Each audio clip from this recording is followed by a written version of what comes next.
സംഘടിപ്പിച്ചിട്ടുള്ള ഒരു സംവാദമല്ല ഇത്. ഈ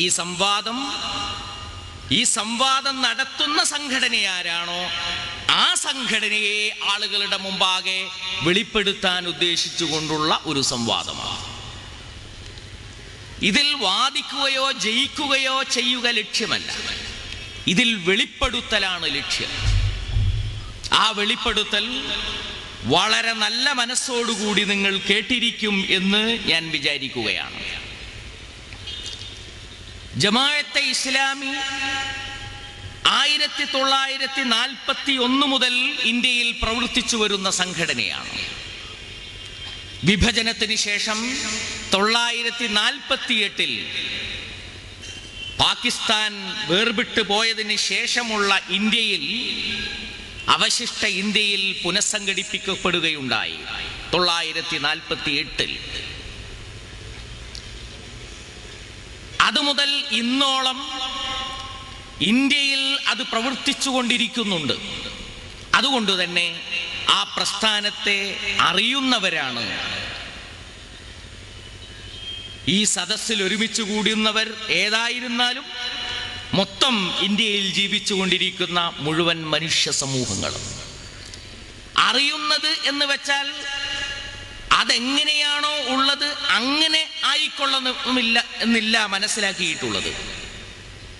പലപ്പോഴും ഇതിനെ അറിയാൻ അവസരം ലഭിച്ചിട്ടുള്ളത്, ഇതിനെക്കുറിച്ച് കേൾക്കാൻ അവസരം ലഭിച്ചിട്ടുള്ളത് ശത്രുക്കളുടെ, ഇതിനെ തകർക്കണമെന്ന് ആഗ്രഹിക്കുന്നവരുടെ നാവുകളിലൂടെയും പത്രങ്ങളിലൂടെയും ആയിരിക്കും. ജമാഅത്തെ ഇസ്ലാമിയെ വിമർശിച്ചുകൊണ്ടുള്ള പ്രഭാഷണങ്ങൾ നൂറുകണക്കിന് നടന്നിട്ടുള്ള സ്ഥലമായിരിക്കാം ഒരുപക്ഷെ അരീക്കോട്. എന്നാൽ ജമാഅത്തെ ഇസ്ലാമി എന്ത് എന്ന് വെളിപ്പെടുത്തുന്ന ജമാഅത്തെ ഇസ്ലാമിയുടെ ഭാഗത്തു നിന്നുള്ള പ്രഭാഷണങ്ങൾ വളരെ അപൂർവമായിട്ടേ ഇവിടെ നടന്നിട്ടുണ്ടാവൂ എന്ന് ഞാൻ വിചാരിക്കുന്നു. ഏതെങ്കിലും രൂപത്തിൽ മനസ്സിലാക്കിയവരായിരിക്കും എന്നാണ് ഞാൻ പറഞ്ഞത്.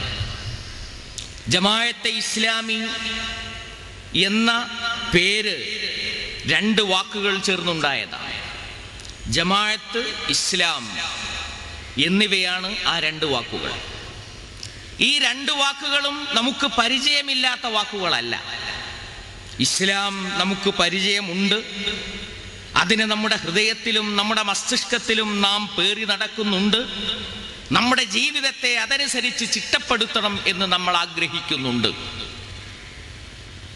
ഈ പേരിൻ്റെ 2ാമത്തെ ഭാഗം ഇസ്ലാം എന്നത് നമ്മളുമായി അഭേദ്യമായി ബന്ധപ്പെട്ട ഒരു പദമാണ്. ആദ്യത്തെ പദം ജമാഅത്ത് എന്ന പദമാണ്. അതിൻ്റെ അർത്ഥം സംഘം അല്ലെങ്കിൽ സംഘടന എന്നാണ്. ജമാഅത്തെ ഇസ്ലാമി എന്ന് പറഞ്ഞാൽ ഇസ്ലാമിൻ്റെ സംഘടന എന്നാണ് അർത്ഥം. ഈ ജമാഅത്തെ ഇസ്ലാമി വലിയ ഒരു സംഘടനയല്ല, വലിയ ആൾബലമുള്ള ഒരു പ്രസ്ഥാനമല്ല, ഒരു കൊച്ചു പ്രസ്ഥാനമാണ്. ഏതാനും 1000 അംഗങ്ങളും ഏതാനും 10,000 പ്രവർത്തകരും ഏതാനും ലക്ഷങ്ങൾ അനുഭാവികളും മാത്രമുള്ള ഒരു കൊച്ചു പ്രസ്ഥാനം. പക്ഷേ ഈ പ്രസ്ഥാനത്തിന് ഇന്ത്യയിലുടനീളം വേരുകളും ശാഖകളുമുണ്ട്. ഈ പ്രസ്ഥാനത്തിൻ്റെ പേരിൽ, ഇതിൻ്റെ ആഭിമുഖ്യത്തിൽ ഇന്ത്യയിൽ നിലനിൽക്കുന്ന എല്ലാ ഭാഷകളിലും പത്രപ്രസിദ്ധീകരണങ്ങൾ നടന്നുകൊണ്ടിരിക്കുന്നുണ്ട്. എല്ലാ ഭാഷകളിലും ജീവത്തായ പ്രസിദ്ധീകരണ ശൃംഖല തന്നെ ഈ പ്രസ്ഥാനത്തിനുണ്ട്. വളരെ ഭദ്രതയോടുകൂടി കെട്ടിപ്പടുക്കപ്പെട്ടിട്ടുള്ള ഈ പ്രസ്ഥാനം തികച്ചും ജനാധിപത്യപരമായ സ്വഭാവത്തിൽ അതിൻ്റെ നേതൃത്വത്തെ ഓരോ 4 വർഷത്തിനും പുനർനിർണയിക്കുകയും ഓരോ 4 വർഷത്തിനും പ്രത്യേകം നയപരിപാടികളും പ്രവർത്തന പദ്ധതികളും തയ്യാറാക്കുകയും ചെയ്തുകൊണ്ടിരിക്കുന്നുണ്ട്. ഓരോ 4 വർഷത്തെയും പ്രവർത്തന പദ്ധതികളും നയപരിപാടികളും അവലോകനം ചെയ്ത് ഖുർആനിൻ്റെയും സുന്നത്തിൻ്റെയും അടിത്തറയിൽ നിന്നുകൊണ്ട് അടുത്ത 4 വർഷത്തേക്കുള്ള പരിപാടികൾ തയ്യാറാക്കുക എന്നുള്ളതാണ് ഇസ്ലാമിക പ്രസ്ഥാനത്തിൻ്റെ സ്വഭാവം. ഒരു പ്രസ്ഥാനത്തെ മനസ്സിലാക്കുമ്പോൾ, അതേത് പ്രസ്ഥാനമാണെങ്കിലും പ്രസ്ഥാനത്തെ മനസ്സിലാക്കുമ്പോൾ ആദ്യമായി നമ്മുടെ മുമ്പാകെ ഉയരേണ്ടുന്ന ചോദ്യം ഈ പ്രസ്ഥാനത്തിൻ്റെ ആദർശം എന്താണ് എന്നാണ്. ഈ പ്രസ്ഥാനത്തിൻ്റെ അഖീദ എന്താണ്? അഖീദയിൽ നിന്നാണ് ഒരു പ്രസ്ഥാനം കെട്ടിപ്പടുക്കപ്പെടുന്നത്. ജമാഅത്തെ ഇസ്ലാമിയുടെ അഖീദ, ആ അഖീദയുടെ അടിസ്ഥാന ആദർശം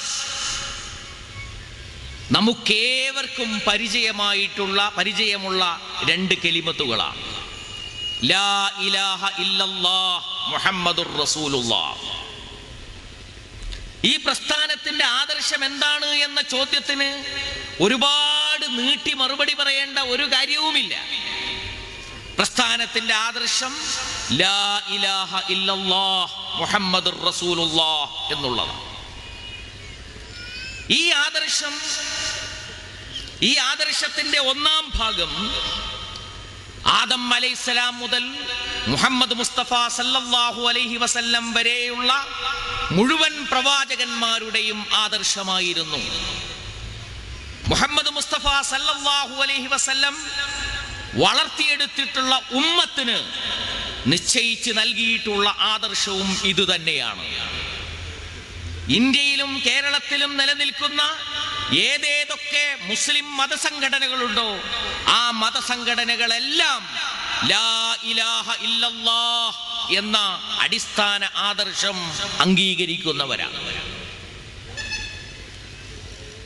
അപ്പോ എൻ്റെ മുന്നിലിരിക്കുന്ന മുസ്ലിം സഹോദരങ്ങളും ജമാഅത്തെ ഇസ്ലാമിയും തമ്മിൽ ആദർശത്തിന്റെ കാര്യത്തിൽ, ആദർശം ഏതാണ് എന്നുള്ള കാര്യത്തിൽ അഭിപ്രായ വ്യത്യാസം ഇല്ല തന്നെ. മുഴുവൻ മുസ്ലിങ്ങളുടെയും ആദർശം ലാ ഇലാഹ ഇല്ലല്ലാഹ്. ജമാഅത്തെ ഇസ്ലാമിയുടെയും അടിസ്ഥാന ആദർശം ലാ ഇലാഹ ഇല്ലല്ലാഹ് തന്നെയാണ്. ലാ ഇലാഹ ഇല്ലല്ലാഹ് എന്നതുകൊണ്ട് എന്താണ് ഉദ്ദേശിക്കുന്നത് എന്ന വിഷയത്തിലും ജമാഅത്തെ ഇസ്ലാമിയും മുസ്ലിം സംഘടനകളും തമ്മിൽ അഭിപ്രായ വ്യത്യാസമില്ല. ലാ ഇലാഹ ഇല്ലല്ലാഹ് എന്നതിന്റെ അർത്ഥം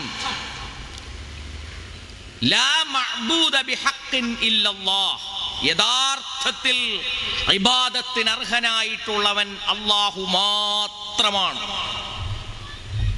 യഥാർത്ഥത്തിൽ ഇബാദത്തിന് അർഹനായിട്ടുള്ളവൻ അല്ലാഹു മാത്രമാണ് എന്നുള്ള വിശ്വാസമാണ് ജമാഅത്തെ ഇസ്ലാമിയുടെ വിശ്വാസം. അതേ വിശ്വാസം തന്നെയാണ് കേരളത്തിലും ഇന്ത്യയിലും ലോകത്തും ജീവിച്ചുകൊണ്ടിരിക്കുന്ന മുഴുവൻ മുസ്ലിങ്ങളുടെയും വിശ്വാസം. ഇബാദത്തിന് അർഹൻ അല്ലാഹു മാത്രമാണ്. ഇതാണ് അടിസ്ഥാന വിശ്വാസം. ഈ അടിസ്ഥാന വിശ്വാസം തന്നെയായിട്ടാണ് ജമാഅത്തെ ഇസ്ലാമി കാണുന്നത്.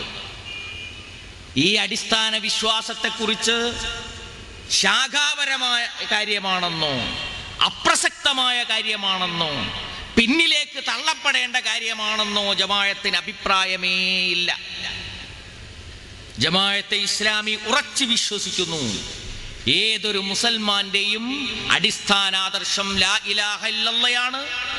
അതിന്റെ അർത്ഥം യഥാർത്ഥത്തിൽ ഇബാദത്ത് ചെയ്യപ്പെടാൻ അല്ലാഹു മാത്രമാണ് അർഹൻ എന്നാണ്. അല്ലാഹുവിന് മാത്രം നൽകേണ്ടതും അല്ലാഹു അല്ലാത്തവർക്ക് ഒരിക്കലും നൽകാൻ പാടില്ലാത്തതുമായ ഒരാശയമാണ് ഇബാദത്ത്. ആ ഇബാദത്ത് എന്ത് എന്നുള്ള വിഷയത്തിൽ മുസ്ലിം സംഘടനകൾക്കിടയിൽ അഭിപ്രായ ഭേദങ്ങൾ ഉണ്ട്. ലാ ഇലാഹ ഇല്ലല്ലാഹ് ആദർശമെന്ന് എല്ലാവരും അംഗീകരിച്ചിരിക്കുന്നു. അതിന്റെ അർത്ഥം ഇബാദത്ത് അല്ലാഹുവിന് മാത്രം എന്നാണ് എന്നും എല്ലാവരും അംഗീകരിച്ചിരിക്കുന്നു. പക്ഷേ അല്ലാഹുവിന് മാത്രം നൽകേണ്ടുന്ന, മറ്റൊരാൾക്കും നൽകാൻ പാടില്ലാത്ത ഇബാദത്ത് ഏത് എന്നുള്ള വിഷയത്തിൽ കേരളത്തിൽ മുസ്ലിം സംഘടനകൾക്കിടയിൽ അഭിപ്രായ ഭേദങ്ങളുണ്ട്. ഈ